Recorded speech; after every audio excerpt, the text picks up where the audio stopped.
ሰላም ጤና ይስጥልን አድማጮቻችን። ይህ ሆርን ኮኔክት የተባለ የኢንተርኔት ሬዲዮ ነው። ኢትዮጵያን ማዕከል አድርጎ የአፍሪካን ቀንድ ብሎም መላው አፍሪካን የሚዳስስ የሬዲዮ ዝግጅት ነው። በዚህ ዝግጅት ማህበራዊ፣ ኢኮኖሚያዊና ፖለቲካዊ ጉዳዮች ይዳሰሳሉ፣ ይነሳሉ።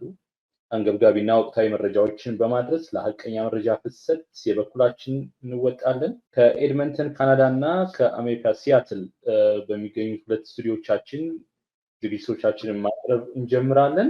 ዛሬ አቅራቢዎች እኔ ኤርሚያስ ሙሉጌታ እና መሰረት አሊ እንገኛለን። የሕክምና ባለሙያዎችን ጥያቄ በኢትዮጵያ ውስጥ እየተካሄደ ስላለው የሕክምና ባለሙያዎች ጥያቄ ሰፊ ውይይት እናደርጋለን። አብራችሁን ቆዩ።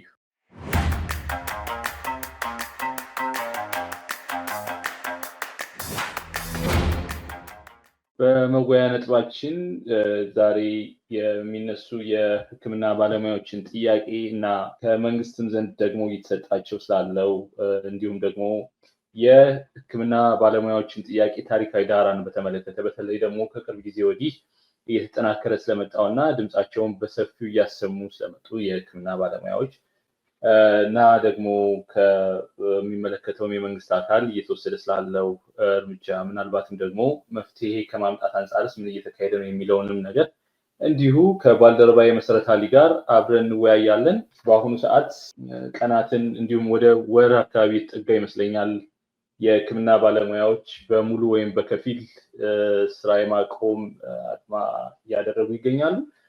ተገቢ ናቸው ያሏቸውን ጥያቄዎችን በማቅረብ በሰላማዊ መንገድ በማቅረብ እንዲሁ ድምፃቸው እንዲሰማና መፍትሄም እንዲሰጣቸው ለብዙ ዓመታት አክቹዋሊ ባለፉት ጊዜያቶች የነበሩ ጥያቄዎቻቸው ስላልተመለሱ አሁንም እንደዚሁ የጊዜ ገደብ ሰጥተው ብዙ ሀሳባቸውን ሲያንሸራሽሩና ሀሳባቸው እንዲሰማም እንዲሁ ደግሞ ግፊት ሲያደርጉ ቆይተዋል። በቅርቡ ደግሞ እንግዲህ በተለያዩ አካባቢዎች በተለያዩ የሀገሪቱ አካባቢዎች ስራ በማቆም ሀሳባቸውን እየገለጹ ያለበት ሁኔታ ነው ያለው። በዚህ ጉዳይ እንግዲህ አንዳንድ መረጃዎችን ይዘናል። በተለይም ደግሞ ከ2011 ዓ.ም ጀምሮ በኢትዮጵያ የነበረውን ለውጥ በተለይ ደግሞ ተከትሎ በርካታ ጥያቄዎች ከበርካታ የሰራተኞች የሲቪል ሰርቫንት አካባቢዎች ይነሱ ነበረ እና ከመንግስትም ዘንድ ደግሞ እንደዚሁ ቀርቦ የመወያየት እና መፍትሄ መስጠት አዝማሚያዎች ይደረጉ ነበረ። በ2011 በተለይ ደግሞ በጅማ የሕክምና ተቋም በጅማ ዩኒቨርሲቲ ባለ የሕክምና ተቋም ውስጥ በተደረገ አንድ ጥቃት ሙሉ በሙሉ በሀገሪቱ በተንሰራፋው የሕክምና ባለሙያዎች የስራ ማቆም አድማ ጠቅላይ ሚኒስትሩ ጠርተው እስከ ማነጋገር ደርሰው ነበረ። በርካታ የሕክምና ባለሙያዎችን ጠርተው እስከ ማነጋገር ደርሰው ነበረ። ነገር ግን ምንም የተፈታ ነገር ባለመኖሩ አሁንም ድረስ እንዲሁ ጥያቄው እንዲንከባለል ሆኗል።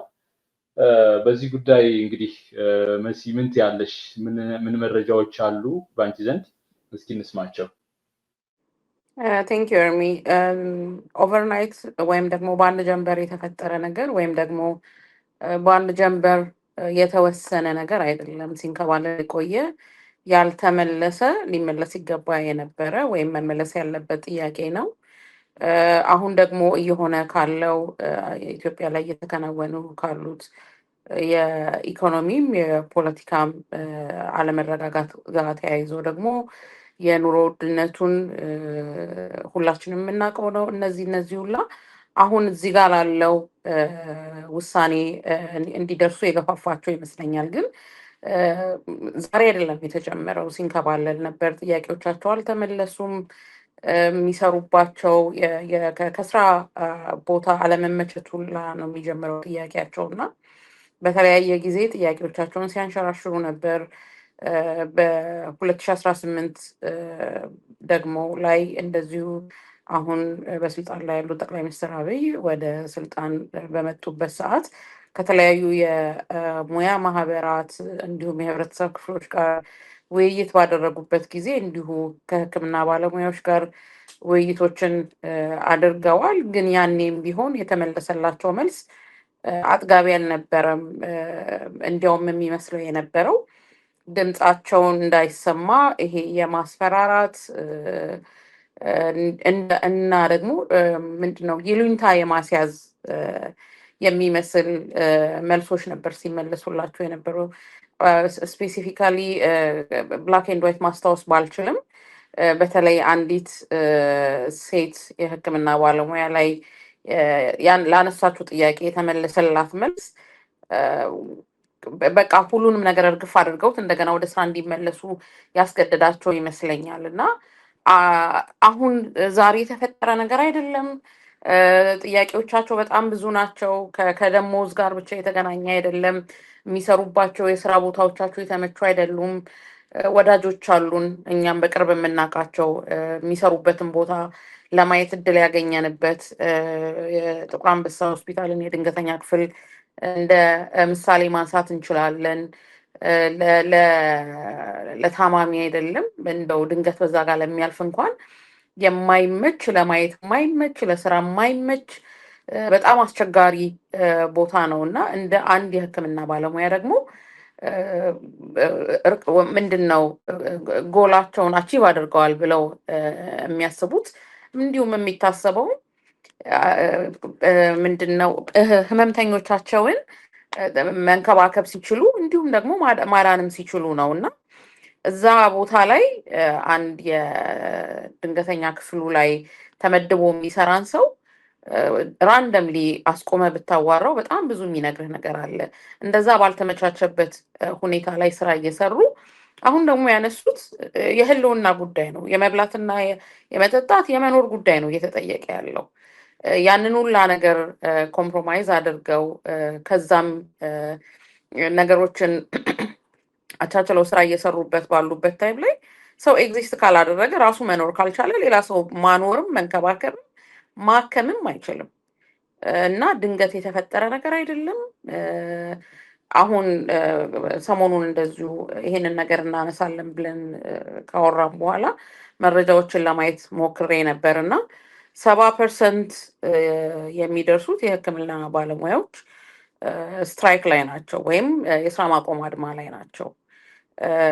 በዚህ እንግዲህ አስበው 70% የሚደርሰው የሕክምና ባለሙያ ከስራ ውጭ ነው። አዚቲዝ ድሮም እንኳን ዘንቦብሽ አይነት ነገር ነው። ድሮ እንኳን በማውቀው የቆየ ዳታ ነው አንድ ሐኪም ለ35,000 የኢትዮጵያዊ እንዲያገለግል ኤክስፔክት ይደረጋል ነው የሚባለው ማለት ነው። ይሄ የቆየ ዳታ ነው የምነግርህ እና ያለውን የህዝብ ቁጥር ብዛት እና ደግሞ ያሉትን ውስን የባለሙያዎችም ጭምር ለማንሳት ነው ይሄን ለማሳየት እየሞከርኩ ያለሁት እና በዚህ ሁላ ነገር ውስጥ 70% ደግሞ ከስራ ውጭ ሲሆኑ ሊፈጠር የሚችለውን ጫና መገመት ከባድ አይደለም። ወይም ሌላ አይነት ምንድን ነው ሪሰርች መስራት የሚጠበቅብን አይመስለኝም እና ያለው ነገር አሁን እዚህ ጋር ነው ያለው። ከዛ ጋር ከላይክ ምንድን ነው የሚባለው አታምጣው ስለው እያመጣው ቆለለው የሚባል ነገር አለ እና የሄልት ሴክተሩ ባይት ሰልፍ እያለፈበት ያለው ደግሞ ሌላ ተግዳሮት አለ። በተለይ ከዩኤስኤድ ጋር ከዩኤስኤድ ፈንዲንግ መቋረጥ ጋር ተያይዞ ሲወጡ የነበሩ መረጃዎች ነበሩ። የጤና ሚኒስቴር ወደ 5,000 የሚደርሱ ሰራተኞቹን እንደሚቀንስ ያነበብናቸው መረጃዎች አሉ። እነዚህ ሁላ ተደማምረው አሁን ያለው ነገር በአግባቡ መልስ ካላገኘ የሕክምና ባለሙያዎች ወደ ስራ ገበታቸው እንዲመለሱ የማይደረጉ ከሆነ እና ደግሞ ይሄ ከቃል በዘለለ የሰለችን ነገር እንዳገር ደግሞ በጣም ትሬንድ የሆነውም ነገር ዝም ብሎ በባዶ ቃላት የተሞሉ ተስፋዎችን ብቻ እየተነገረን የምንኖረው ሌላ የሚሆነው ሌላ ያለበት ሁኔታ ላይ ነው እና እነዚህ ባለሙያዎች ሊሰጣቸው የሚገባው ክብር ሊሰጣቸው የሚገባው ምንድን ነው ሪኮግኒሽን አሁን ካነሱት ነገር ጋር የሚገናኝ ነገር አይደለም። እሱ ተጨማሪ ነገር ነው። ይህን ሁሉ ለማድረግ መታወቅም መመስገንም መከበርም መጀመሪያ ስትኖር ነው አይደለም? ያነሱት ጥያቄ የህልውና የመኖር ጥያቄ ነው። እኔ እንደዛ ነው የማየው። አዎ በጣም በጣም ትክክል ነው። እኔም ያንቺን ሀሳብ እጋራለሁኝ። በተለይ ደግሞ ከ2011 ላይ የነበረው ከጠቅላይ ሚኒስትሩ ጋር የነበራቸው ቆይታ ምን አይነት ለውጦችን ይዞ መጥቷል ለማለትም እንደዚሁ አንዳንድ በዚሁ በሕክምና ዙሪያ የሚሰሩ እና ራሳቸውም የሕክምና ባለሙያዎች ናቸው ኦፍኮርስ እና ሌሎች እንደዚሁ ጉዳዩን ይከታተላሉ ያልኳቸውን ሰዎችም እንዲሁ ለማናገር ሞክሬ ነበረ እና ከ2011 በኋላ ከ2011 ላይ የነበረው የውይይት ከጠቅላይ ሚኒስትሩ ጋር የነበረው ውይይት መጀመሪያ ገና ከመካሄዱና ከነቀጠሮ ከተያዘለት ጊዜ ጀምሮ በጣም ተስፋ ሰንቀው ነበረ። አዲስ የተለየ ለውጥ ይመጣል ብለው እንደዚሁ ተስፋ ሰንቀው ነበረ። ግን እንደ አጋጣሚ ያው የሆነው ነገር ከዛ በተቃራኒ ነበረ። በተለይ ደግሞ ከስብሰባው ከወጡ በኋላ ሁሉም እንዲሁ ያናገርኳቸው ሰዎች ሲያስታውሱ አጥጋቢ ብቻ ሳይሆን በቃ ልብን የሚያከብድ ውጤት ነበር የወጡት። እንዲሁም አንዳንድ ቪዲዮዎችም እንደዚሁ ሲሰራጩ እናስታውሳለን። በተለይ አንዲት ሴት እንግዲህ ያለን አማራጭ ትቶ መሄድ ነው፣ ከዚህ ሀገር መውጣት ነው ሲባል ጠቅላይ ሚኒስትሩ የሰጡት መልስ ያው ተናደሻል ብዬ ልለፈው እንጂ እንዲህ አይባልም፣ ስህተት ነው፣ እኛንም የሚፈልገን አለ፣ እኛም ኮምፒውተር ተምረናል እና እኛም በመላው ዓለም ተፈላጊዎች ነን እስከ ማለት ደርሰው ነበረ። ምላሻቸው በዛ ልክ ነበር እና ትንሽ ግራ የሚያጋባ እንደነበረ እንዲሁ ሰዎቹ ያስታውሳሉ። አሁን ደግሞ ያው ለውጥ ይመጣል ብለን አናስብም ይላሉ አንዳንዶቹ ሳናግራቸው። በሚመለከተው ወይም ደግሞ በምንጠብቀው ልክ ለውጥ ይመጣል ብለን አናስብም። ነገር ግን ቢያንስ ህብረተሰቡ ጫናችንን ተመልክቶ እንዲያው ከልቡ እንዲረዳን እና እንዲያስተውለን እንዲሁም ደግሞ ዓለም አቀፍ ማህበረሰብ በዚሁ ዙሪያ ያለብንን ጫና እንዲመለከት ነው እንጂ ለውጥ ይመጣል ብለን አናስብም። በተለይም ደግሞ ክብርት ሚኒስትሯ ዶክተር መቅደስ በብሔራዊ ቴሌቪዥን ጣቢያው ቀርበው ካወሩ በኋላ እና የሰጡትን ምላሽ ካዩ በኋላ እንዲሁም በተደጋጋሚ ደግሞ ሚኒስትር ዴኤታው ዶክተር ደረጀ እንግዲህ በነገራችን ላይ በቀጣይ ዶክተር ደረጀንም እንደዚሁ መስመር ላይ ለማስገባት እንሞክራለን ፈቃደኛ ከሆኑ እና ምላሽ እንዲሰጡንም እናደርጋለን እና ዶክተር ደረጀንም እንደዚሁ ምላሻቸውን ባየን ጊዜ ከማስፈራራት የዘለለ ምንም ለውጥ እንደማይመጣ ተገንዝበናል ይላሉ። አሁንም እንግዲህ ቀነቀጠሮ እንደተያዘላቸው መረጃዎችን እየሰማን ነው። ከጠቅላይ ሚኒስትሩ ጋር ድጋሚ ይገናኛሉ ማለት ነው። ምናልባት እንግዲህ ከ6 ዓመት በኋላ መሆኑ ነው እና ምን አዲስ ነገር ይዞ ይመጣል? እንግዲህ በቅርቡ በነበረው የጠቅላይ ሚኒስትሩ በሶስት ክፍል ባካሄዱት ቃለ ምልልስ እንግዲህ ምንም አይነት የደሞዝ ጭማሪ ሊደረግ እንደማይችል ፍንጭ የሰጡ ይመስላሉ።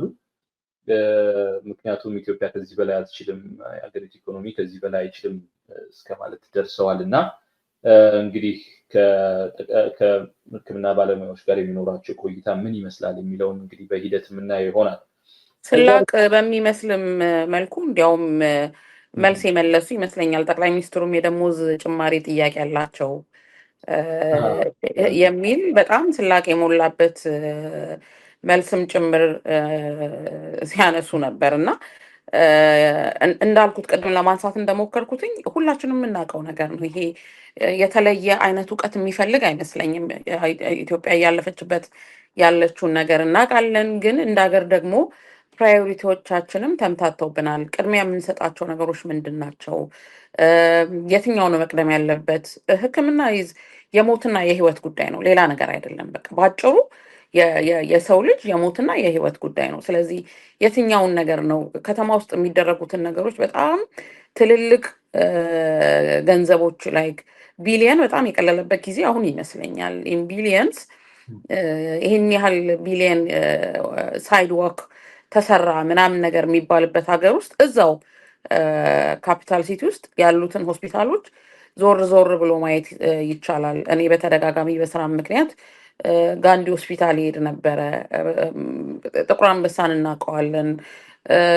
ተጀምረው ያላለቁ ጳውሎስ ሆስፒታል ያሉ በጣም ትልልቅ ፕሮጀክቶች አሉ። ምንድን ነው ፕራዮሪቲያችን? ምንድን ነው? እንደ ሀገር ስለማትችል ነው ወይስ ደግሞ ፕራዮሪቲ ስለሌለን ነው ጥያቄው የሚሆነው? እና የሰዎችን አሁንም እኔም በጣም የምጋራው ከሕክምና ባለሙያዎቹ ጋር በጣም የምጋራው ነገር ከጠቅላይ ሚኒስትሩ ጋር መገናኘታቸው መፍትሄ ያመጣል ብዬ አላስብም። ሕግና ፖሊሲ በሌለበት የሚያስገድድ የአድሚኒስትሬሽን ሲስተም በሌለበት ሀገር ላይ አንድ ሰው ፈላጭ ቆራጭ በሆነበት ሀገር ላይ ምንም የተለየ ነገር ይመጣል ብዬ አላስብም።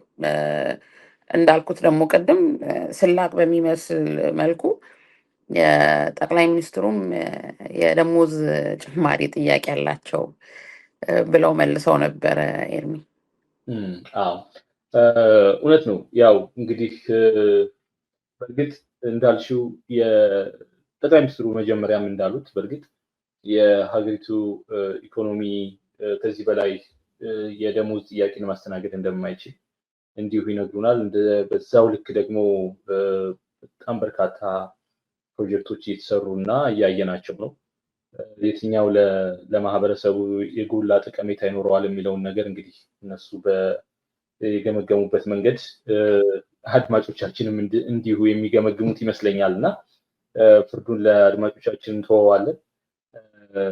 ሌላው ምንድን ነው የነበረው ከ2011 ያው እንግዲህ ታሪካዊ ዳራውንም ለማጥናት ስለሆነ ወደ ኮቪድ የገባበት ጊዜ ላይ ነበረ እንዲሁ እና የሕክምና ባለሙያዎች በጣም በእረፍት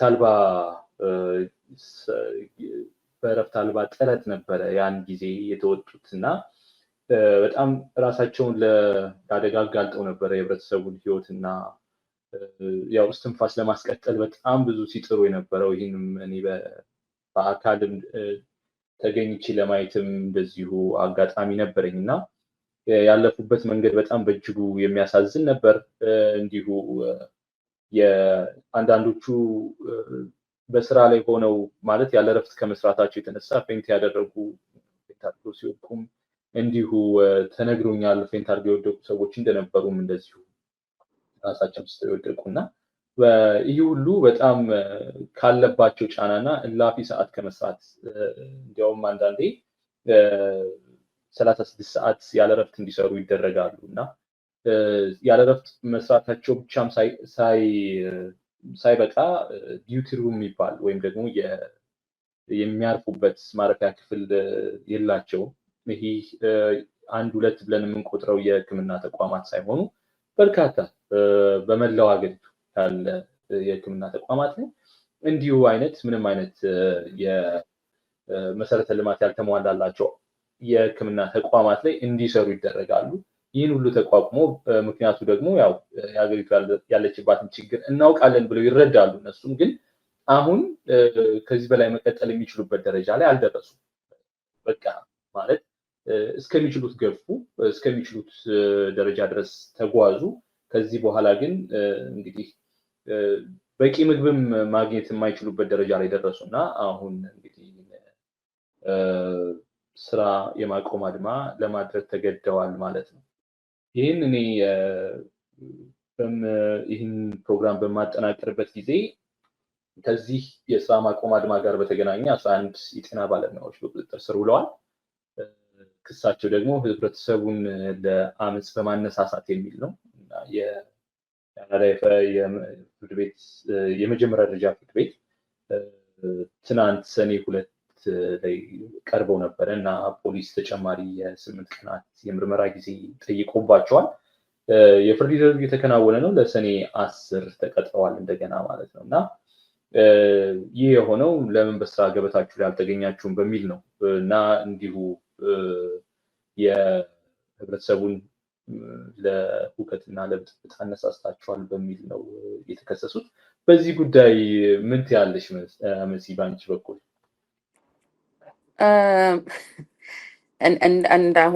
ማለት ደጋግመን የምንለው ነገር አለ።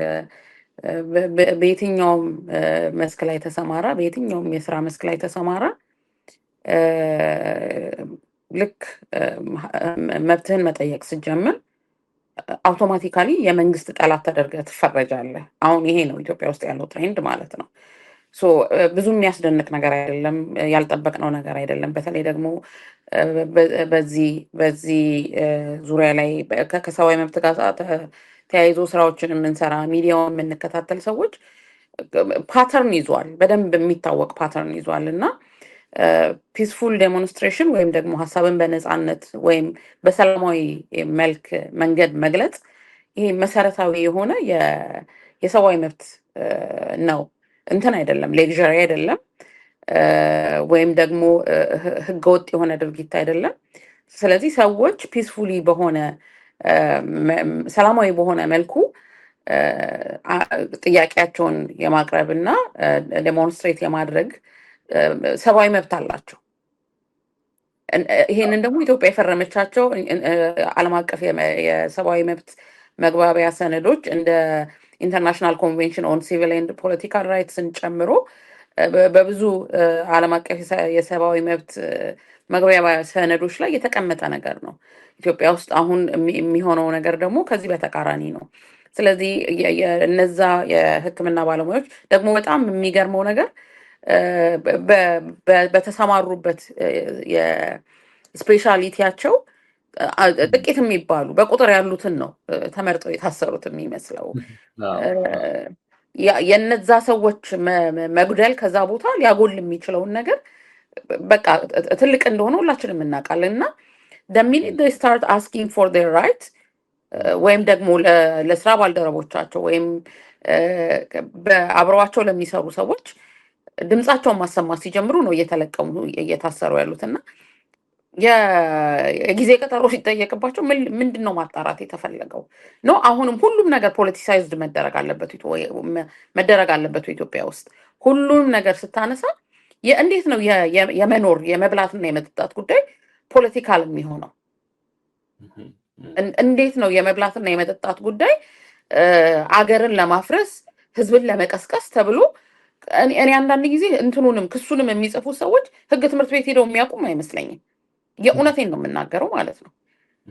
ሰው ሰብአዊ መብቱን በጠየቀበት ጊዜ ወይም ደግሞ ይገባኛል ብሎ ያለውን ነገር ወይም የሚገባውን ነገር ሲጠይቅ እንዴት ነው ሁሉም ነገር አገርን ለማፍረስ? አንድ አይነት እኮ ነው አይደለም? የምንሰማቸው ክሶች፣ ጋዜጠኞች ላይ የሚመሰረቱ ክሶች፣ የህክምና ባለሙያ በለው፣ የህግ ባለሙያዎች በላቸው፣ የሰብአዊ መብት ተሟጋቾች በላቸው፣ የትኛውም የስራ መስክ ላይ ያሉ ሰዎች በዚህ ከ5 ዓመት ውስጥ የተመሰረተባቸው ክስ ምንድነው? ህብረተሰቡን ለብጥብጥ ለመጋበዝ፣ አገርን ለማፍረስ፣ መንግስትን ለመገልበጥ እንደዚህ የሚባሉ ክሶች ናቸው የሚመሰረቱባቸው። እንዴት ነው የሲቪሉም ፖለቲካ ማን ነው ሚሊታሪውም ፖለቲከኛውም እኩል አንድ አይነት ክስ የሚመሰረትበት? እሺ የት ሂደን እንጠይቅ? ያለችን አንድ ሀገር ናት መቼም አይደለም። የት ሂደን ነው መብታችንን የምንጠይቀው? ማን ነው የሚሰማን? እንግዲህ ህግ የሁሉም የበላይ ነው አይደለም። የሀገሪቱ ህገ መንግስት ደግሞ የህጎች ሁሉ የበላይ ነው። ህገ መንግስት የሰጠንን መብት ኤክሰርሳይዝ ማድረግ ስንጀምር ሌብል እየተደረግን የምንሳደድ ከሆነ የምንታሰር ከሆነ ምንድን ነው ጊቭ አፕ አድርገን በቃ የትም አይደርስም። ልክ አሁን ስንጠይቃቸው ሰሞኑን ስናዋራቸው እንደመለሱልን አይነት መልስ ነው። ያው እኮ መልስ እኮ የምናገኝ አይመስለንም፣ ግን አትሊስት ሰው ያለንበትን ነገር ይወቅ። ማወቁ ብቻ መፍትሄ ነው ወይ ነው? እነዚህ ሰዎች ቤተሰብ የላቸውም ወይ? ቤተሰብ ከኔ ሲያልፍ ነው አይደለም፣ እኔ ስኖር ነው ከዛ ቤተሰብ ሰፖርት ማድረግ የሚጀምረው። መኖር የለባቸውም ወይ? እኔ አንዳንድ ጊዜ የሚቀርቡት ነገሮች በጣም ነው የሚገርመኝ። አታሷሸኝና ሰሞኑን ጭንቅላቴ ውስጥ ዝም ብሎ የሚመላለሰው ነገር አንድ ሰሞን ላይ አይ ቲንክ እዚህ ዓመት መጀመሪያ ወይም ያለፈው ዓመት መጨረሻ ላይ እንደ ትልቅ ነገር ሲነገር የነበረው የአስተማሪዎች ምገባ ምናምን ተብሎ ጌታ ምስክሬን ነው። እሱ ነው የማስበው ነው አሁን። በእርግጥ እሱ በጣም ትንሽ የህክምና ባለሙያዎች ምገባ የሚል ፕሮግራም ደግሞ የሚጀመር ይመስለኛል። እንግዲህ ያው ያኔ የመምህራን ምገባ የሚለው ትንሽ መነጋገሪያ ሆኖ ነበረ። በተለይም ደግሞ በማህበራዊ ሚዲያ በጣም ብዙ ሽፋን ያገኘና እንዲሁም አንዳንዶች ለስላቅም እንዲሁ በጣም አዝነውም እንደዚሁ የጻፉም ሰዎች ገጥመውኛል። አሁን በጣም በአስቸጋሪ ሁኔታ ውስጥ እንዳሉ ይገባኛል። ምክንያቱም ከመፍትሄ ሰጪው አካልም ዘንድ እንግዲህ አመኔታ ካጡ ወይም ደግሞ መፍትሄ ይሰጠናል ብለው አመኔታ ካጡ ወዴት ሊሄዱ ይችላሉ የሚለው በራሱ ራሱን የቻለ ሌላ አንድ ጥያቄ የሚያስነሳ ጉዳይ ነው። የሕክምና ባለሙያዎችን ጥያቄና ከነሱ ጋር ተያይዞ ደግሞ ከመንግስት ወገን እየተሰጠ ያለውንም መፍትሄ እንዲሁም ደግሞ ይሰጠዋል ተብሎም ደግሞ የሚታሰበውን መፍትሄ እንዲሁ እያነሳን ያለ ነው። በቀጣይ እንግዲህ ምን የሚሆን ይመስላችኋል ወይም ደግሞ ምን የሚሆን ይመስላል የሚለውንም ጉዳይ እንዲሁ እያነሳን እንጨዋወታለን። በተለይ ደግሞ በጣም በስፋት እየተሄደ ስላለው አሁን ቅድም እንዳነሳሽው መሰረት የ70% የሚሆኑት የሕክምና ባለሙያዎች ስራ ላይ አይደሉም። ይህ ምን ማለት እንደሆነ እንግዲህ ይታወቃል። የሚያወላዳ ባልሆነ የጤና ሴክተር ውስጥ እንደዚህ አይነት በጣም ትልቅ ቁጥር ያለው የሕክምና ባለሙያዎች ስራ ላይ አለመገኘት የሚፈጥረው ጫና እጅግ ብዙ ነው የሚሆነው። በተለይም ደግሞ የአስቸኳይ ጊዜ ወይም ደግሞ ኤመርጀንሲ ሰራተኞችን ስራ በጣም በእጥፍ የሚጨምር ይመስለኛል። ከዛም ባለፈ እንግዲህ አገሪቱ ያለችበት ሁኔታ ይታወቃል። አሁን በተለያዩ አካባቢዎች ግጭቶች አሉ፣ ጦርነቶች አሉ።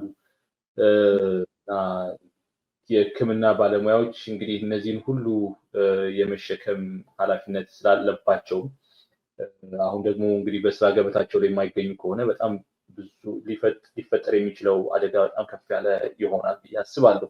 ከዛ በተጨማሪ ደግሞ አሁን በስፋት የሚታየው በተለይ ደግሞ ከኢትዮጵያ በጣም ከፍተኛ ቁጥር ያለው የሕክምና ባለሙያ ከሀገር መሰደድ እንደ አማራጭ አይቶታል። እንግዲህ ስናድግ በተለይ በግል እኔ የማውቃቸው የነበሩ በጣም ትላልቅ ስም ያላቸው በጣም ትላልቅ ስራን የሰሩ ሀገርና ወገን ላይ በጣም ብዙ ጥቅም ያስገኙ የሕክምና ባለሙያዎች የነበረቻቸውን ያው በነበረው ችግርም እየታገሉ ሀገር ውስጥ ቆይተዋል።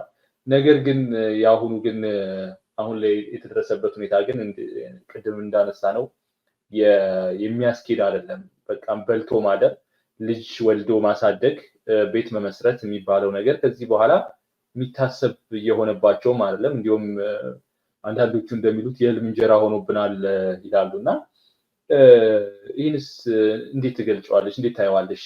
በዚህ በአንቺ በኩል በተለይ ከሀገር የመሰደዱ ጉዳይ ኢትዮጵያ እንደ ሀገር ሊያሳጣት የሚችለውስ የሀገር ሀብት ምን ያህል ነው ብለን እናስብ? መጀመሪያ ስጀምር እንዳልኩትኝ የሕክምና ባለሙያዎች ጥያቄ የደሞዝ ጥያቄ ብቻ አይደለም። አሁን እሱ መሰረታዊ ሆኗል፣ የመኖር የህልውና ጥያቄ ስለሆነ። ከዛ ውጭ ግን አሁን እንደ ሀገር እያለፍንበት ባለነው እዚህም እዚያም በሚፈጠሩ ግጭቶች ደግሞ ግንባር ቀደም ዋጋ ከፋዮችም ናቸው። በጁላይ 2024 ላይ አምነስቲ ኢንተርናሽናል ያወጣው እንዲሁም ደግሞ ሂውማን ራይትስ ዋች ያወጡት ሪፖርቶች ነበሩ። በተለይ በግጭት አካባቢ ያሉ የጤና ተቋማት እና የጤና ባለሙያዎች ላይ የሚደርስ የሰቆቃ ወይም የቶርቸር፣ ያለ ከህግ አግባብ ውጭ መታሰር፣ ከህግ አግባብ ውጭ መገደል፣ መንገላታትን በተመለከተ የወጡ ሪፖርቶች ነበሩ። እነዚህ ሁላ ነገሩ የሚያሳዩን ነገሮች አሉ። ድንገት የተፈጠረ ነገር አይደለም። ጥያቄያቸው የእንትን ብቻ አይደለም፣ የደሞዝ ጭማሪ ብቻ አይደለም ስል ግጭቶች በሚፈጠሩባቸው አካባቢዎች በተለይ ደግሞ ከህዳር 2020 ጀምሮ ሰሜን ላይ በተፈጠረው ግጭት ግንባር ቀደም ዋጋ ከፋዮችም ነበሩ። በስራ ምክንያት ያገኘኋቸው እንዲሁም ያናገርኳቸው ብዙ የሕክምና ባለሙያዎች ጋር በነበረ ንግግር በነበረው የሆኑ ወቅቶች ላይ አንዳንድ አካባቢዎች ዝጎች ነበሩ። ለምሳሌ ትግራይ አካባቢ ኮምፕሊትሊ ሸዳውን የነበረበት ጊዜ ነበረ። ምንም አይነት የመድኃኒት ወይም ደግሞ የሕክምና መገልገያዎች የማይገቡበት በነበረበት ጊዜ ላይ እነዚህ የጤና ባለሙያዎች ግን በወር 15 ኪሎ ስንዴ ደሞዝ እየተከፈላቸው አትሊስት ተቋማቱን ብንከፍተው የሚመጣን ሰው አዋርተን እንመለሳለን ብለው በታማኝነት ስራ ገበታቸው ላይ ነበሩ። ተቋማቱ ምንም አይነት የሕክምና መገልገያ መሳሪያዎቻቸው እየሰሩ አልነበረም። ይሄ በቋሚነት የሚወሰዱ መድኃኒቶች አልነበሩም። ምንም አይነት መድኃኒቶች ያልነበሩበት ጊዜ ነበር። በቃ በቋሚነት የሚወሰዱት መድኃኒቶች ብቻ ሳይሆን ለኢመርጀንሲ እንኳን የሚጠቀሙባቸው መድኃኒቶች ባለቁባቸው ሰዓት 15 ኪሎ ስንዴ የወር ደሞዝ እየተከፈላቸው በስነስርዓት ጠዋት ስራ ብለው እዛ ውለው ይመለሱ ነበር እና ከሁሉ ነገር በላይ ሲጎዳቸው የነበረው ባለሙያዎች ናቸው። ምን እንደሚያስፈልጋቸው ያውቃሉ። ምን ቢደረግ ያንን ሰው ማትረፍ እንደሚችሉ ያውቃሉ። ግን ደግሞ እሱን ማድረግ ያልቻሉበት አጋጣሚዎች ነበሩ። አሁን ደግሞ ከ2023 ኦገስት በኋላ ደግሞ ነሐሴ ወር በኋላ ደግሞ አማራ ክልል ላይ ያለው እንደዚሁ ግጭት ወይም ጦርነት ሌላ የሕክምና ባለሙያዎችን ታርጌት ያደረገ ነገር አለው። የቆሰለን ሰው ይሄ በዓለም አቀፍ የጦርነት ሕግ እንኳን ሊደረጉ የሚገባቸው ወይም ደግሞ በግዴታ መፈጸም አለባቸው ተብሎ የሚደረጉ ነገሮችን እንዳያደርጉ ይከለከሉ ነበር። እሱን አልፈው ተላልፈው የተጎዳን ሰው ሲያክሙ ከተገኙ እነሱ ነበሩ ታርጌት የሚደረጉት። በየትኛውም መንገድ ስራቸውን መስራት የማይችሉበት ሁኔታ ነው ያሉት። ከ2018 ጀምሮ ምስራቅና ምዕራብ ወለጋ ማንሳት እንችላለን። መውጣት መግባት የማይቻልበት ቦታ ነው። ጉጂ፣ ጌዲዮን እነዚህ ከግጭት ጋር የሚነሱ እና በጣም በግጭት ምክንያት በጣም ብዙ ጉዳት የደረሰባቸው አካባቢዎች እነዚህ ሰዎች በታማኝነት እዛ ቦታ ላይ ያሉ በታማኝነት ሊያገለግሉ ማህበረሰቡን ሊያገለግሉ ለማሉለት ቃለ መሐላ ታማኝ ሆነው በዛ ቦታ ላይ ያሉ ተመቻችቶላቸው ነው ወይ ሲባል ግን አይደለም። አሁን እሱን እንተውና ደግሞ መሀል ከተማው ላይ ደግሞ ያሉትን የጤና ተቋማቶችም እናውቃቸዋለን። በእውቀታቸው ብቻ አይደለም ባይዘው የሚያክሙት። እኔ በቅርብ ከጳውሎስ ሆስፒታል የካንሰር ማዕከል ጋር ስራ ሰራ ነበረ። ለኬሞቴራፒ የሚመጡ ሰዎች ማደሪያ የላቸውም። እዛው ጎዳና ነው የሚያድሩት። የሚበሉት የላቸውም። ኬሞቴራፒ ወስደው የሚበሉት የላቸውም። ስለዚህ እነዚህ ልጆች ወይ ከቤት ቋጥረው ያመጡትን ምሳቃ ይገለብጣሉ ወይ ደግሞ ሁልጊዜ ገንዘብ ይለመናል ማለት ነው። በፌስታል ገንዘብ ይለምናሉ። ኢማጅን አንድ የሕክምና ባለሙያ ስራው ሊሆን የሚገባው የታካሚውን ማከም ነበር መሆን የሚገባበት የሚሆነው አይደል? ግን ከዛም ባለፈ ነው ይሄ የሚሆነው። ይሄን ሁላ ነገር መቋቋም አቅቷቸው ሲወጡ ሊወቀሱ አይገባም። የምናጣውም ነገር ግን ደግሞ ቀላል አይደለም። አንድ ሰው ተምሮ የመጀመሪያ ይሄ ጠቅላላ ሐኪም ወይም ደግሞ ጀነራል ፕራክቲሽነር ለመሆን ስንት ዓመት ነው የሚፈጀው? ስንት ዓመት ነው የሚፈጀው? 10 ምናምን ዓመት 17 ከ17 እስከ 19 ዓመት የተማረ አንድ ባለሙያ ራሱን በመገባቅቶት ሌላ ጎረቤት ሀገር ደግሞ እጃቸውን ስሞ ሲወስዳቸው እኔ በቃ ሰው መኖር አለበት ብዬ ስለማምን ጓሄድ ነው የምለው። እንደ ሀገር የምናጣው ነገር የለም ወይ? ኪሳራው በጣም ከባድ ነው። አንድ ሰው ላይ እንደ ቤተሰብ፣ እንደ ሀገር፣ እንደ ማህበረሰብ ኢንቨስት የሚደረገው ነገር አስብ። በገንዘብ፣ በጊዜ፣ በእውቀት ያ ሁላ ነገር ኢንቨስት የተደረገበት ሰው አገር ውስጥ ቤት ውስጥ መኖር ሲያቅተውና መቆየት ሲያቅተው ወጥቶ ቢሄድ ለምን ይፈረድበታል? በቅርብ ጎረቤት ሀገር እዛው ምስራቅ አፍሪካ ላይ ያለችውን ሩዋንዳ እንደ ምሳሌ ማንሳት እንችላለን። በጣም ብዙ አንድ ኪንግ ፋይሰል የሚባል ሆስፒታል ውስጥ ከሆስፒታሉ የአድሚኒስትሬሽን እና የሜዲካል ዳይሬክተር ጀምሮ አብዛኛው የሕክምና ባለሙያ ከኢትዮጵያ የተሰደደ ባለሙያ ነው። አገሩን ትቶ መሰደድ ሰው ይፈልጋሉ። ለአንተ ልቶ ኤርሚያስ ይሄንን በጣም በዚህ ጉዳይ አሁን ባነሳሽው ጉዳይ በተለይ ደግሞ እዚህ ጎረቤት ሀገር ባለው በሩዋንዳ ያለው የኢትዮጵያውያን የሕክምና ባለሙያዎች ቁጥር በጣም ከፍ ያለ ነው። እንደዚሁም ከዚህ ቀደምም ወደ ቦትስዋና አካባቢም እንደዚሁ በጣም ይነሳ ነበር፣ በስፋት ይነሳ ነበር። ኢትዮጵያውያን የሕክምና ባለሙያዎች መዳረሻቸው እነዚህ ናቸው ተብሎ እና እዚህ የምኖርበት ከተማ አንድ ሩዋንዳዊ ልጅ አለ እና እሱም የሕክምና ባለሙያ ነው። በአጋጣሚ እናወራለን በዚህ ጉዳይ ላይ ስለ ኢትዮጵያዊ እንደሆንኩ አወቀና ከዛ በኋላ ደግሞ ስለ ኢትዮጵያውያን እያወራን በርካታ አስተማሪዎቹ የሕክምና ትምህርት ቤት ኢትዮጵያውያን እንደነበሩ እና አብሯቸው የሰራቸውም ሰዎች እንደዚሁ ኢትዮጵያውያን እንደነበሩ እንዲሁም አንዳንዶቹ በስም የጠቀሳቸው እኔ በአካልም እንደዚህ በቅርበትም የማውቃቸው ነበሩ እና እንዴት ያደንቃቸው እንደነበረ እንዴት ህዝቡ ከነሱ ይጠቀም እንደነበረ ነበር ሲያጫውተኝ የነበረው እና በጣም ብዙ ጥያቄ ሲፈጥርብኝ ነበረ። በእርግጥ እነዚህን ሰዎች እናውቃቸዋለን፣ የሚገባቸውን ክብር ሰጥተናቸዋል ወይ? በሀገር ቤት ውስጥ የሚሰሩትን ስራ እንዲያው እውቅና ሰጥተን እናውቃለን ነው? ምክንያቱም ያው ወደ አንድ አቅጣጫ ከምንጠቁም እንዲያው አንዳንዴ እኛስ በራሳችን ይዘን እናውቃለን ወይ? እኛው በራሳችን ደረጃ እስኪ እንዲያው እውቅና ሰጥተናቸው እናውቅ ይሆን ወይ የሚል ሀሳብም እንደዚሁ ይመላለስብኝ ነበረ። በእርግጥ ሌላው ያው ገፊ ምክንያቱ በዋናነት ከኢኮኖሚ አኳያ ነው። በቃ ሌላ ምንም አይነት ምክንያቶች የሚነሱበት እንዳልሆነ እንረዳለን። በተለይ ደግሞ ከቅርብ ጊዜ ወዲህ የኢኮኖሚው የኑሮ ጫናው በጣም እየበዛባቸው እና መቋቋም እስኪያቅታቸው ድረስ አንዳንዶቹ እንዲያውም ትተው እዛው በሀገር ውስጥ እንዲያውም በሌላ የስራ አማራጮች እየተሰማሩ እንደሆነም እናያለን። ከዚሁ ጋር በተለይ ደግሞ ሀገር ጥሎ ከመሄድ ጋር ደግሞ ስናነሳ በአንድ ወቅት ወደ አፋር ክልል ተጉዤ ነበረ እና ያው የአፋር ክልል አንደኛው የህገወጥ ፍልሰተኞች ወይም ፍልሰተኞች ስለሚለው ፍልሰተኞች እንላለን እና የህገወጥ ፍልሰተኞች መውጫ አንደኛው ኮሪደር ነው እና በተለይም ደግሞ ወደ ጅቡቲ የሚሻገሩ በጅቡቲ አድርገው ወደ የተለያዩ የአረብ ሀገራት ለመዳረሻነት የሚገለገሉበት የሚያልፉበት መንገድ ነው እና ተይዘው ከተመለሱት ውስጥ ጅቡቲ ላይ ተይዘው ከተመለሱት ውስጥ 2 የህክምና ባለሙያዎችን አግኝቻለሁ። በጣም ያሳዝናል። ማለት እንግዲህ ተስፋ ቆርጠው ኖረውበት ስራቸውን ሰርተው እንግዲህ ህዝብና ሀገርን እንጠቅማለን ብለው የተማሩበትን ሙያ እንዲሁ እንደቀላል ትተውት ነው የሚሄዱት።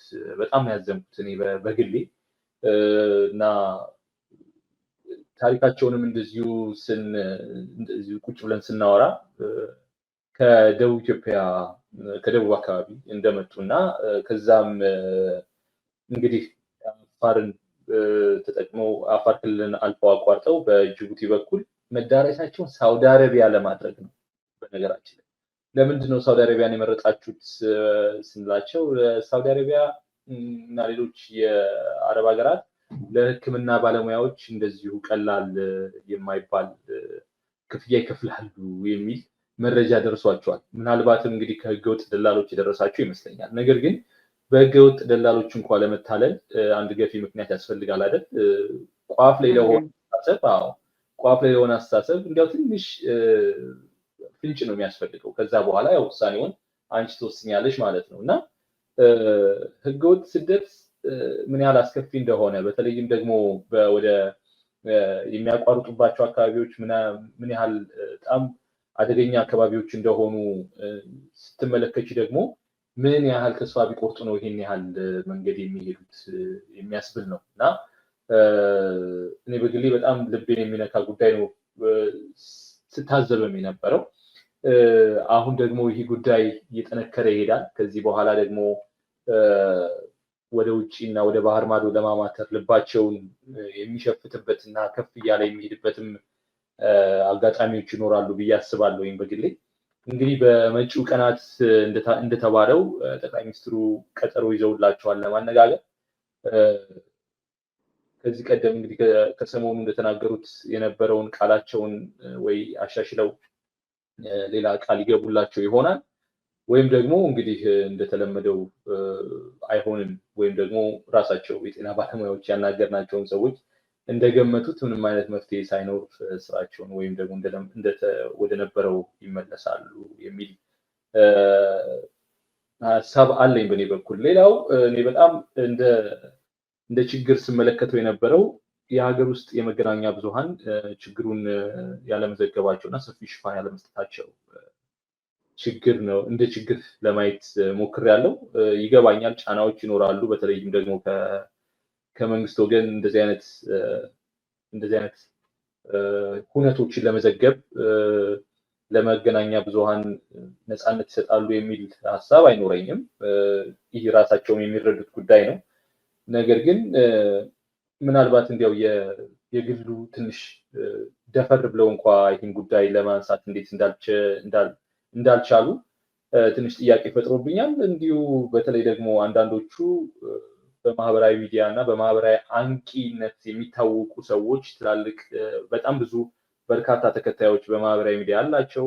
በፖለቲካውም ዘርፍ እንዲሁ በጣም ሰፊ ሚና ያላቸው ሰዎች እንደዚሁ ጉዳዩን ሲያነሱትና በጣም ሰፊ ሽፋን ሲሰጡትም ተመልክተናል እና ያናገርኳቸው የሚዲያ ባለሙያዎች እንዲያውም እንትና እንደዚህ ይዘውታልና የነሱን ሀሳብ ታራምዳላችሁ ተብለ ሌላ ችግር ይመጣብናል እስከማለትም ደርሰዋልና እንግዲህ አፈናው በሁሉም በኩል ነው ማለት ይቻላል። ዘርፈ ብዙ ነው።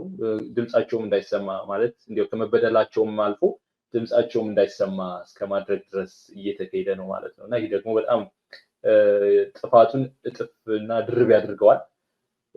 በቀጣይ ምን ይዞ ሊመጣ ይችላል? ይህስ ጉዳይ እንዴት በእርግጥ እንዲያው እየቀነሰ እየተለሳለሰና ጉዳዩም እየተዳከመ ይሄዳል ወይስ የሕክምና ባለሙያዎቹ ተጠናክረው ይቀጥላሉ የሚለውን ነገር እንግዲህ ምን ይታይሻል በአንቺ በኩል መሰረት? በነገራችን ላይ ሪፖርተር በተለይ የእንግሊዝኛው እትሙ ላይ ለማንሳት ሞክሯል። አይ ቲንክ ካልተሳሳትኩኝ ሜይ 10 የነበረው እትማቸው ላይ ይመስለኛል የአድሬሲንግ ዘ ኢትዮጵያን ሄልዝ ኬር ወርከርስ ሰምቲንግ ምናምን ሙሉ ለሙሉ ማስታወስ አልቻልኩኝም፣ ግን ሪፖርተር የእንግሊዝኛው እትሙ ይዞት እንደወጣ አስታውሳለሁኝ። እንዳልከው አፈናው በሁሉም በኩል ነው። አንዳንድ ጊዜ ቀልድ የሚመስሉኝ የነበሩ ነገሮች አሁን በስልጣን ላይ ያሉት ጠቅላይ ሚኒስትር የሚናገሩት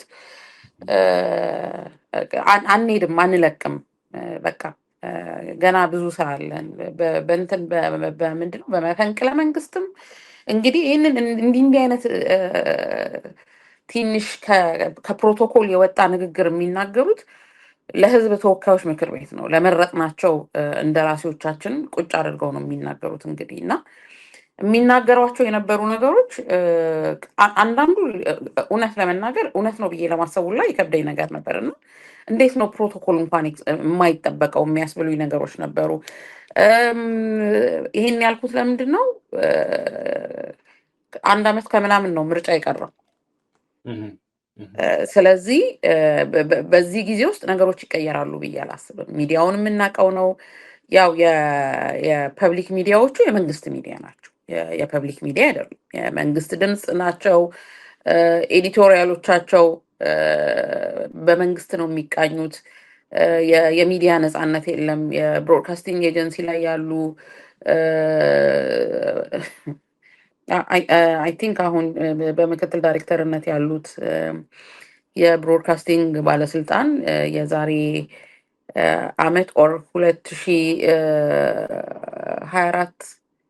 2023 ዲሴምበር ላይ ነው መሰለኝ የዓለም አቀፍ የሰብአዊ መብት ሰነድ ወይም ዩኒቨርሳል ዲክላሬሽን ኦፍ ሂውማን ራይትስ 75ኛ ዓመት በሚከበርበት ጊዜ ከሚዲያ ባለሙያዎች ይነሳ የነበረው በተለይ ከመናገር ሀሳብን በነፃነት ከመግለጽ እና ከመናገር ነፃነት ጋር የኢትዮጵያ መንግስት እያደረሰባቸው ያለውን አፈናና ጫና ሲናገሩ አሁን በምክትል ዳይሬክተርነት የኢትዮጵያ ብሮድካስቲንግ ባለስልጣንን የሚመሩት አቶ ዮናታን ተስፋዬ የኢትዮጵያ መንግስት እንዲያውም መወቀስ ካለበት በሰጠው ነፃነት ነው የሚል መልስ መልሰውልናል። እና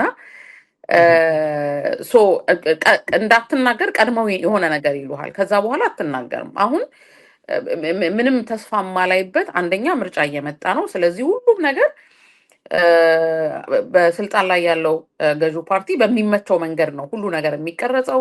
ከዚህ የበለጠ አፈና፣ የሚዲያ አፈና ይኖራል። ከዚህ የበለጠ የሰዎችን ሀሳብን በነፃነት የመግለጽ ፒስፉል ዴሞንስትሬሽን እንዲሁም ደግሞ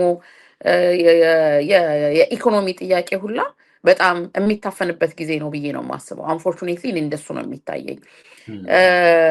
ቀድመው የያዟቸው እነዚህ አሁን በእስር ላይ ያሉትና ፖሊስ 10 ጊዜ የጊዜ ቀጠሮ የሚጠይቅባቸው የሕክምና ባለሙያዎች ሌቨሬጅ ናቸው። ባይዘወይ እነሱን ከያዙ በኋላ ማስፈራሪያ ተይዘዋል። ገባ ከጠቅላይ ሚኒስትሩ ጋር ቁጭ ብለን እናወራለን ቢባል ምን ለማምጣት አይታችኋቸዋል አይደል ምናምን እየተባሉ እንደ ማስፈራሪያ እንደ ምሳሌ ነው የሚጠቀሙባቸው።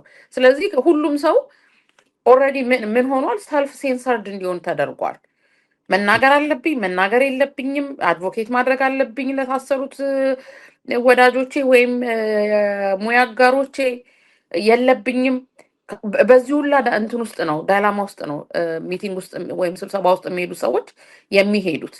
ልክ በቅርብ መስከረም፣ ጥቅምት፣ ዳር ላይ ሀፕን ሲያደርግ እንደነበረው የተወሰኑ የሰብአዊ መብት ድርጅቶችን በተለይ ቮካል የነበሩትን ለተወሰነ ጊዜ ዘጉና ለቀቋቸው ማለት ነው።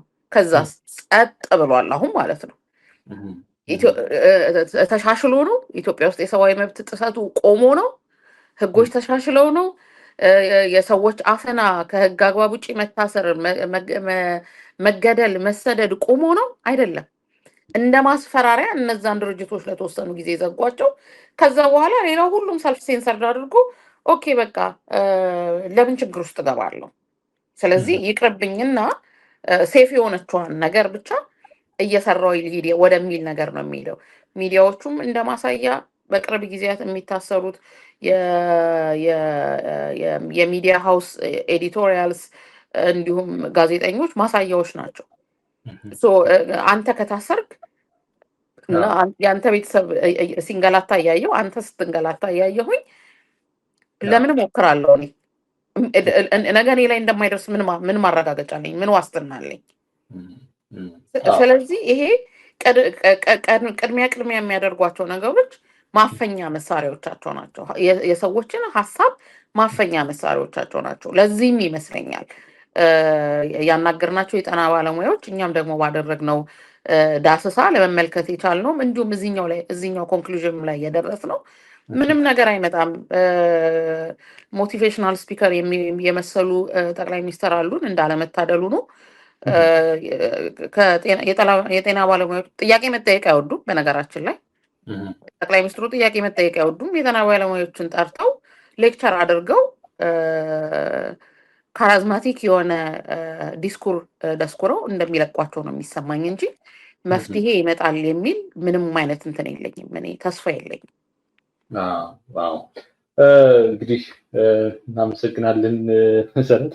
በጣም ማለት በጣም ሰፊ ማብራሪያ ነው በእርግጥ እየሰጠሽኝ ያለው እና በጣም እየገረመኝ ነበረ። የምታነሻቸው ነጥቦች ላይ አንዳንድ ሀሳቦች አሉ ያው በተለይ ከሚዲያ ነፃነት ጋር እንዲሁ በተገናኘ እና እንደዚሁ ደግሞ የተያዙትን ሰዎች በሚመለከትም እንደዚሁ ያነሳችው ነጥብ በእርግጥ በጣም ልብ የሚነካ ነገር ነው። በእርግጥ እነሱን እንደ ማስፈራሪያ ለመያዝ የሚደረገው አካሄድ በጣም ምን ደረጃ የትኛው ጉዞ ድረስ የትኛው ረጅም መንገድ ድረስ ያስኬዳል የሚለው ነገር በጣም ልብ የሚነካ ነው በእርግጥ እና ባለፈው ባለሳሳት ከሳምንት በፊት ወይም ደግሞ ከሁለት ሳምንት በፊት እንዲሁ ሰሜን ወሎ አካባቢ አማራ ክልል ሰሜን ወሎ አካባቢ የተያዙ የሕክምና ባለሙያዎች ነበሩ እና በፖሊስ መኪና ተጭነው ሲሄዱም እንደዚሁ ያሳይ ነበረ። አንድ በማህበራዊ ሚዲያ ሲሰራጭ ነበረ ፎቶ እና ከሱ ጋር በተገናኘም በጣም ብዙ ቁጣ ቀስቅሶ ነበር በአካባቢ። በኋላ ከቀናት በኋላ ሰዎቹ ከእስር እንዲለቀቁ ተደርገው የአካባቢው የመንግስት ባለስልጣናት ህብረተሰቡን ለማወያየት እንደዚሁ ሞክረው ነበረ እና በስፍራው ምንድን ነው የተባለው? በቃ ይኸው ፈታናቸው አይደል እንዴ? ምንድን ነው የምትፈልጉት? በቃ ይሄ ቁጣችሁን ቀንሱት፣ ቁጣችሁን አቀዝቅዙት። ቀድሞ የተነሳው ኦልሬዲ ፕሬኤግዚስቲንግ አንድ ችግር አለብን ያው ካለው የትጥቅ ትግል ጋር በተገናኘ ነው እዛው አካባቢ እሱ ችግር አለብን እና ሌላ ተጨማሪ የማህበረሰብ ቁጣ ስለማንሸከም ያው ፈተንላችኋል፣ በቃ እንግዲህ አቀዝቅዙት እስከ ማለት ደርሰው ነበረ። ይህ ቁጣ እንግዲህ ህብረተሰቡ በእርግጥ የሕክምና ባለሙያዎችን ችግር እንደዚሁ ይረዳ ይመለከት ስለነበረ ነው እንግዲህ ቁጣም የቀሰቀሰው ነበር። ሌላው ከጠቅላይ ሚኒስትሩ ጋር በቀጣይ ይነጋገራሉ በሚለው ጉዳይ ደግሞ አንዳንድ በዚሁ ጉዳይ ያነጋገርኳቸው ሰዎች ምንድን ነው የሚሉት? ማን ነው ማለት በምን ሞራል ነው ከጠቅላይ ሚኒስትሩ ጋር የምንነጋገረው ከዚህ በኋላ የሚሉም አሉ። ባልደረቦቻችን ታስረዋል፣ አንዳንዶች የተደበደቡም አሉ። እንዲሁም ከዚህ ቀደም ተሰብስበን ያገኘነው ምላሽ አለ። ስለዚህ መጀመሪያ የታሰሩት ሰዎች እንዲለቀቁልን፣ ከዛ በኋላ ደግሞ ለተጎዱ ባለሙያዎቻችን ተገቢውን ካሳ እንዲያገኙ እና ከዛ በኋላ ቁጭ ብለን መነጋገር እንችላለን የሚሉ ደግሞ አሉ። በዚሁ ልክ ይህ ምን ማለት እንደሆነ በራሱ ምክንያቱም የሕክምና ባለሙያዎች እንግዲህ በማህበር ደረጃም ጠርተው የሚያነጋግሯቸው ከሆነ ማህበሩንም መሰንጠቅ ሊያጋጥመው ይችላል የሚልም ሌላ ሀሳብ እንዲሁ እየተነሳ ነው። ምክንያቱም እንግዲህ አንወያይም የሚለው ቡድን እያየለ ከመጣና ሌሎቹ ለመወያየትም እንዲሁ ፍላጎት ያሳዩም ነገር ካሉ ሁለት ሀሳብ ሊፈጠር ይችላል ማለት ነው። ይህ ደግሞ ጥያቄያቸውን በአንድም ሆነ በሌላ ሊያዳክመውና ተገቢውን ጥንካሬ ላይሰጠው ይችላል የሚልም ፍራቻ እንዲሁ አለ በጉዳዩን በሚመለከቱ ሰዎች ዘንድ። ስለ የሕክምና ባለሙያዎችን ጥያቄ በሚመለከት ነው እየተወያየን ያለ ነው። እንግዲህ የእስካሁኑ ውይይታችን እንደተከታተላችሁ ተስፋ እናደርጋለን። በቀጣይ ደግሞ እንደዚሁ አሁን እየተካሄደ ስላለው ጥያቄ ጋር ተያይዞ እና እንዲሁ ደግሞ የጠቅላይ ሚኒስትሩን ምላሾችን በሚመለከት እንግዲህ ምን ሊሆን ይችላል የሚሉ ነገሮችንም እንደዚሁ ለማንሳት ሞክረናል። በቅርቡ ደግሞ እንግዲህ ኢትዮጵያ ውስጥ ኤምፖክስ ወይም ደግሞ የዝንጀሮ ፈንጣጣ መሰለኝ ስያሜውን ካልተሳሳትኩ እሱ ተከስቷል። እንግዲህ ይህ ደግሞ በጣም አዳጋች ነው። በተለይ ደግሞ በኢትዮጵያና በኬንያ ድንበር ላይ ነው የተከሰተው። ሰዎችም እንደዚሁ ቁጥራቸው ከፍ እያለ ይሄዳል። በወረርሽኙ የተጠቁ ሰዎች በየቀኑ ቁጥራቸው እየጨመረ ነው የሚሄደው እና እንዲያውም አንዴ የኮቪድ ጊዜ የነበረውን የአሃዝ ነበረ በጣም እያስታወሰኝ የመጣው። አሁን በየቀኑ እየወጣ ነው ባልሳሳት እና በጣም አስደንጋጭ ነው የሚሆነው። ቀደም ብለን እንደገለጽነው ደግሞ እንግዲህ 70% የሚሆነው የሕክምና ባለሙያዎች የሚሆኑት ስራ ላይ አይደሉም። እንግዲህ ይህ ቁጥር ይህ ወረርሽኝ ከፍ እያለና ወደ ሌሎቹ የሀገራችን ክፍል ደግሞ እየተዛመተ የሚሄድ ከሆነ ከዚህ የስራ ማቆም አድማ ጋር ተያይዞ በጣም አዳጋች ነገር አገሪቱ ልትጋፈጠው ግድ ይላታል ማለት ነው እና እንግዲህ በዚህ ጉዳይስ ምልከታሽ ምን ይሆን መሰረት? እንዳልኩት ነው አይደለም 70% የሕክምና ባለሙያዎች ከስራ ውጭ ነው አይደለም 100%ቱም ስራ ላይ ሆነው በቂ አይደሉም እኮ። አንድ ሐኪም ለማግኘት ስንት ጊዜ ቀጠሮ ትቀጠራለህ? አንድ በተለይ ደግሞ ስፔሻላይዝድ እያደረጉ ሲሄዱ እነዛን ባለሙያዎች ለማግኘት ምን ያህል ጊዜ ነው የምትጠብቀው? አይደለም በመንግስት የሕክምና ተቋማት በግል እንኳን ብዙ ገንዘብ ተከፍሎ በሚካሄድባቸው የግል የሕክምና ተቋማት እነዚህን ባለሙያዎች ማግኘት በጣም አስቸጋሪ ነው የሚሆነው። ያሉትም ደግሞ የኢመርጀንሲ ወይም ደግሞ የድንገተኛ ክፍል የሕክምና ባለሙያዎች በቂ ናቸው ብዬ አላምንም። እነሱም ላይ የሚደርሰው ጫና የት ድረስ ነው የሚሸከሙት? ሁሉም ነገር ወደ እሱ ነው የሚመጣው። አንዳንዱ ደግሞ ጊዜም የሚሰጥ አይደለም። ለምሳሌ ካንሰር ጊዜ በተሰጠው ቁጥር እየተሰራጨ ስቴጁ እየጨመረ ነው የሚሄደው። ለምንድን ነው ቀዶ ጥገና ቀጠሮ የተሰጣቸው ሰዎች ቀጠሮዎቻቸው ካንስል ተደርገዋል። በየቀኑ ምንድን ነው አውት ፔሸንት የሚታከሙ ታካሚዎች አገልግሎታቸው ተስተጓጉሏል። ይህ ሁላ ነገር ባለበት እንግዲህ እግዚአብሔር ካልያዘው በስተቀር ይሄ የኤምፖክስ ወይም ደግሞ የዝንጀሮ ፈንጣጣ ወረርሽኙ ነው የሚወጣ ከሆነ ምን ሊደርስ እንደሚችል በጣም ነው የሚያስፈራው። በጣም አስደንጋጭ ነው የሚሆነው። ኦልሬዲ የጤና ሚኒስቴር ልክ የኮቪድ ጊዜ በየቀኑ አፕዴት ያደርገው እንደነበረው ጀምሯል። ዊች ሚንስ በጣም ኮንቲኒየስ የሆኑ እንትኖች አሉ ማለት ነው። በየቀኑ አዳዲስ ግኝቶች አሉ ማለት ነው።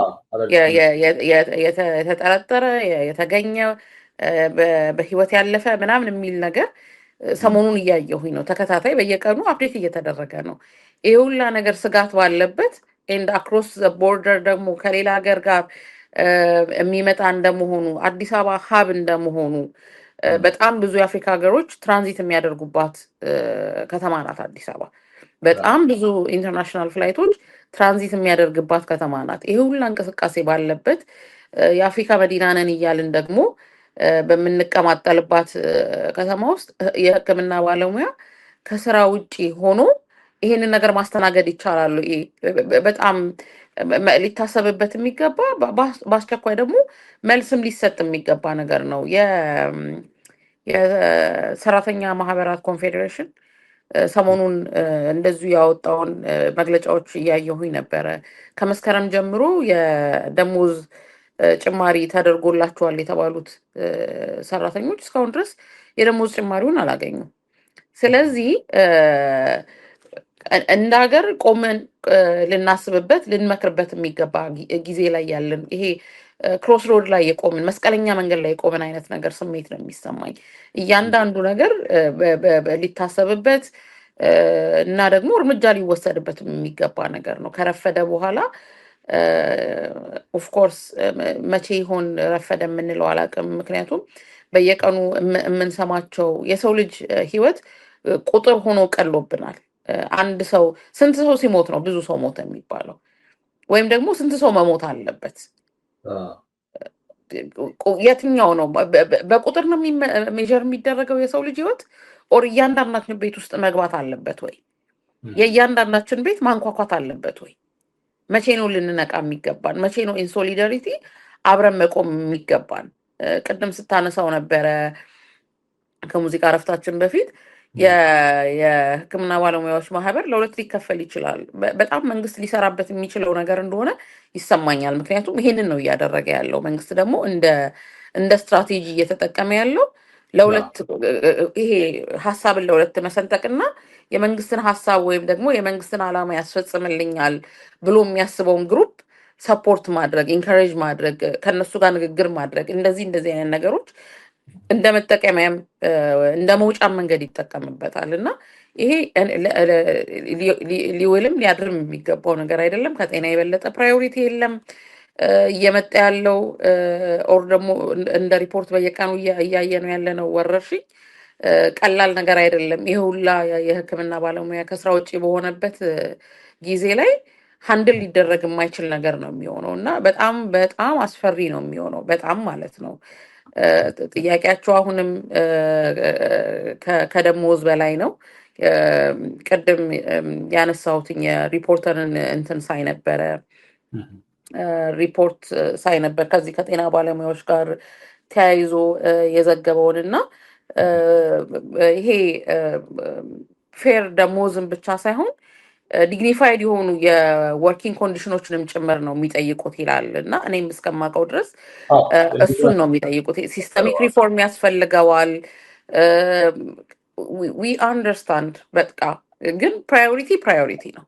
መቆም ያለባቸው ነገሮች መቆም አለባቸው።